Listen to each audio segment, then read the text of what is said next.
What's up, guys? Just another Saturday. I'll tell you what, man, it's been hectic.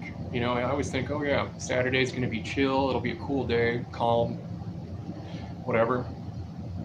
Start getting the Christmas shit out. Boy, man, that is stressful. Christmas decorating. My wife's like asking me opinion and everything like that. I'm like, I have no taste when it comes to decorating, so whatever you do, I'm cool with that. I don't care.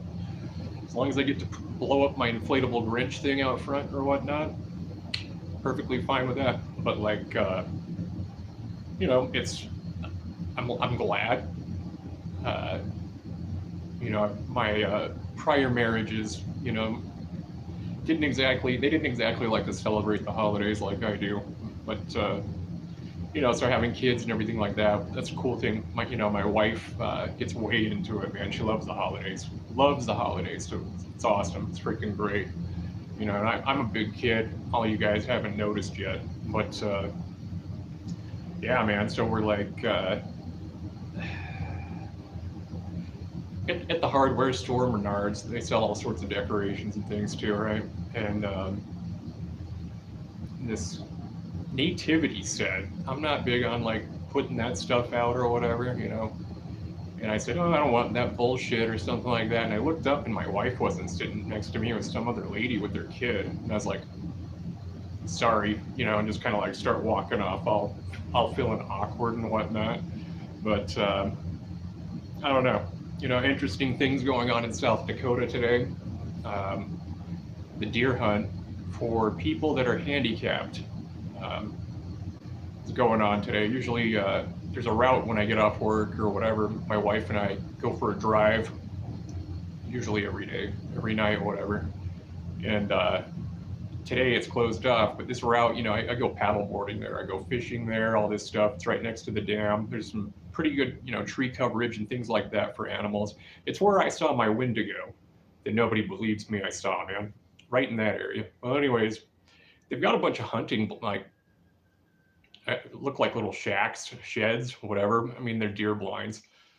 But so basically, what they do is Department of Natural Resources um, allows a few people who are not able to go out and hunt, like go out to the real wilderness or whatever, but they close this park down and they allow them to shoot them in those deer blinds. And like, here's the crazy fact and crazy thing about it to me. I understand, like it sucks when people are like paraplegic or whatnot, and there's a lot of stuff they don't get to do or they can't do. So I think it's cool that they're allowed to hunt, probably regular dudes like me who got in some sort of wreck, can't walk anymore or whatever. And so they're going out there to do that. But then I found out they don't even shoot the deer themselves. It's the DNR person. So it's like, to me, that's like walking right up to the slaughterhouse and being like, I want that cow for my steak, and then they slaughter it for you and that's it. And I just thought, dude, that takes away the whole point of hunting, man. I mean, like, when it comes to hunting, I'm used to tracking. There's no deer stands for me. There's no dropping bait, and there's none of that junk. It was flat out, straight up tracking. That's just how I was taught, and that's how it goes down. But like sitting in the stand, waiting for them at the salt lick, that's about the same as if you were to be a cop. You go chalk everybody's tire at a bar, so you know who's been drinking and pull them over right afterwards. Be a complete prick over that shit. But I don't know. It's cool, but at the same time, it's like, well, they're gonna eat all the deer, so I guess they're gonna kill them and all that shit. Cool, go for it. But it's an interesting thing. I guess you can shoot them yourself, but for the most part, it didn't really look like it from what my investigation reading into it was. Um, but hey, what do you know? What do you say? The I've dropped those videos on the 22 Hornet, 22 Winchester mag, and here's the thing: Centerfire and Rimfire are never gonna ever even come close to the same. I mean, like I said before, 22s, your casings, you've got your primers spun into your casing for starter. as far as reliability or, hazard to handle and whatnot, you're more likely to have a rimfire bullet go off than you are centerfire. Very rarely would it happen either way. And I'm not talking about like if it was in a gun and somebody did a negligent discharge. I'm talking like handling it incorrectly or putting too much force or something drops on it, whatever. But I mean, you look at it, how much more powder you put in those loads. I mean, size of the slugs, everything like that. The only thing really, I mean, velocity wise, even, with a 22 Hornet, your center fire 22 Hornet's gonna have 130 feet more per second speed wise. So I mean, it's really stacked against it. Now, what makes rimfire always win whenever it's this small caliber and whatnot? It's dirt cheap. I mean, I can go buy, a brick of 22. Used to be $20, man. Now it's like 50 or whatever. But I mean, you're not going to reload them. You can't reload them. And why would you? It takes so damn long. Wouldn't even be worth it. But I mean, 22 long rifle, 22 mag. They're cheap. They're fun. And, it's an easier round to go off of. There's like no recoil or anything like that. The bad thing about rimfire, though, is it's a definite dirtier round. I mean, when you shoot, you look at, you can look at the chamber or look in your breech there and check out how dirty it is after you've been shooting rimfire. And if you have another gun, check out how dirty it is after shooting center fire and look how much more soot. It's kind of crazy and weird. I know a lot of it has to do with center fire.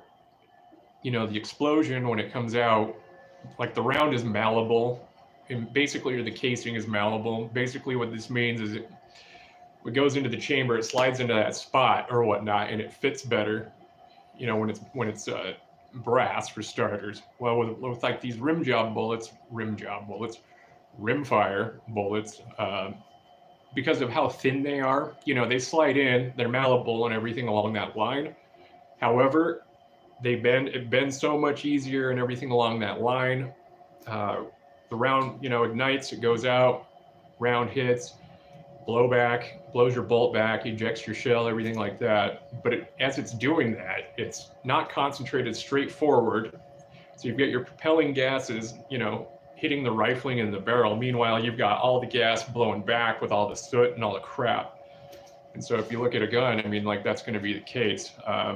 Another thing with ammunition, a lot of people don't know about this, and they might want to think about it before they go out and buy it because it looks cool, but it sucks. And that is, a lot of your steel casing ammo, they actually coat it with a light coat of polymer. The reason for that, brass doesn't rust or corrode as fast. Brass, it does tarnish. It does start to turn that like weird greenish color or whatever. Steel casings, though, however, a little bit of moisture, those suckers they'll corrode right up, and so they spray them with some chemicals, some water-based polymer, as they call it.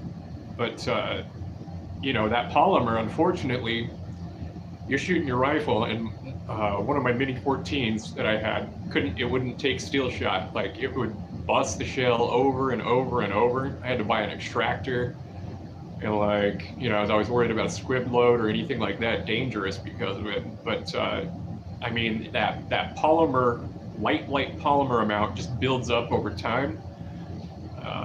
It's just something to take into consideration when you go out shooting. I mean, brass is great because it's malleable. You got nickel-plated brass, which is like, the critical defense rounds, and those types of rounds that, lighter recoil, it's more malleable, it slides better, your gun operates better. It's expensive, but when it comes down to it, brass is the way to go. That steel shot can be dirty as hell, so you always want to make sure your firearm isn't, just gunked up. I mean, with 7.62-39, your typical AK round, your SKS, all those rifles. I have a bunch of those, and I mean, man, they can pound through that shit like nobody's business. And I will say one thing to the Soviets in comparison, man, the rifles that they had coming out were cheaper to manufacture, very cheap to produce ammunition for, and then to top it out, man, the durability. Like my AK, fuck, man, that thing, I don't think I've ever cleaned it, and I've had it for, I don't know, 5 years. And I've never had any jams, no problems. My SKS, I've had that sucker. That was one of my first rifles because they're so cheap. You could buy a barreled SKS for like $200, at one point. And, it's like the ammunition for it's like $7 or $6 or whatever at the time. And, I could beat the shit out of that rifle. I mean, I just shot that sucker so many times. It works. My ARs, on the other hand, temperamental. And then I think of, service rifles when, carrying the M16 around. M16s are the most fickle rifle in the world, man. I mean, there was always problems with those things.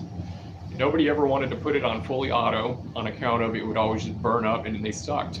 It really did. I mean, and when you're out in the field or whatever, you want to spend more time trying to fix the thing, or, you're going to get shot at or whatever you're doing. But, that's one thing I will say. AR-15 is as cool as they are. My opinion, man, they can't handle it. My Colt, for instance, it has a hard time with steel shot. I've had some issues with it on that one. One of them, in part though, at the time, and to be fair to cheap steel ammo, I did have, let's see here, there was an issue with my gas block, but my A2, but I got that swapped out. That bad boy works now. So, I mean, these are just thoughts on ammo, to think about. I've got those exploding tip rounds I'm going to take out. They're not really like the coolest thing in the world, but they're fun. It's fun to blow shit up. And aside from that, guys, that's really what's going on. We'll have Single Shot Sunday show tomorrow morning. But we'll get, I've got more content coming up. I've been dicking around on that app that I posted on the community page, that free app that you can actually create your own, guideline for drills. It takes a whole square of the range or whatever if you want to practice EQB, or if you're trying to just practice doing specific drills. What's cool about it is it sets the timing amount, and the reason a lot of guys will carry timers, I know a lot of people are wondering this, they'll hit the timer, it'll beep, they'll shoot, timer goes off and stops, and the real point and goal of it is because you want to get a certain amount of shots off in that short period of time. You want them to be accurate. And so that's kind of the context behind a lot of it. I know a lot of people have asked me about that, because it's like, okay, so the timer goes off, but then how do you know to stop the timer after they're done shooting? Well, the thing is, they should be done shooting before the timer goes off. And that's the whole point of the exercises and activities they're doing, especially if it's like just some easy, simple CQB, work on your groupings, stuff like that. But this app's pretty cool. I like it. It's nice because I can do it with my phone, and I don't have to carry around an extra shot timer and stuff like that if I'm working on my draws and stuff like that. So I don't know, something for you guys to take into consideration and think about. But yeah, we'll get those ammo videos, and there's going to be some more training drills and whatnot. I'm not going to just keep recycling shit over and over like some of the other guys do. Is that a citizen watch because I'm cheap? Good question. Yes, it is. So, Mr. Johnny Q, nobody pays attention to gun videos about watches. So, yeah, go back to painting. Anyways, you guys have a good one. Take care.